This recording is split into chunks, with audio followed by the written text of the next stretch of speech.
શરૂઆત બેન્કિંગ સેક્ટરથી કરશું તો ખાસ કરીને ગોલ્ડમેન સેક્સનો એક રિપોર્ટ આવ્યો છે. તેમનું કહેવું છે કે આગળ હજુ પણ ઈપીએસ છે તે ઘટવાના સંકેતો તેઓ આપી રહ્યા છે અને ખાસ કરીને FY25 અને 26માં ઈપીએસના અનુમાન જે છે તે લગભગ 0.5%, 4.8% અને 5.6% ઘટવાના સંકેતો તેઓ આપી રહ્યા છે.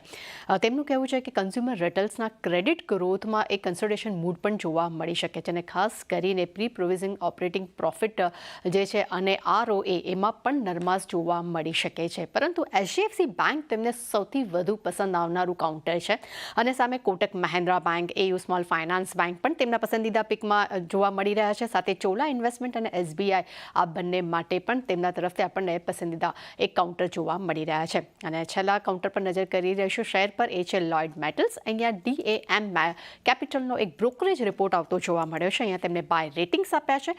લક્ષ્યાંક તેમને 1905 રૂપિયા પ્રતિ શેર આપ્યા છે. તેમનું કહેવું છે કે કંપની પાસે ખાસ કરીને 10 મિલિયન ટનની આયરન ઓર એટલે કે હાઈ ગ્રેડ જે માઇનિંગ ક્ષમતા તેઓ ધરાવે છે, જે Q4 FY25 સુધીમાં તે 25 મિલિયન ટન સુધી વધારવાનો તેમનો પ્રસ્તાવ છે અને FY25 થી 27 સુધીમાં એબિટા જે તે YOY ધોરણે 51% વધવાની પણ તેઓ અપેક્ષા રાખી રહ્યા છે. એટલે પોઝિટિવ રિપોર્ટ્સ અહીંયા કહી શકાય છે. અને ખાસ કરીને ચાંદની આજે બેન્કિંગ પર જે રિપોર્ટ્સ આવે છે તેના પર નજર રહેશે. જી તૃપ્તિ, આભાર આપનો આ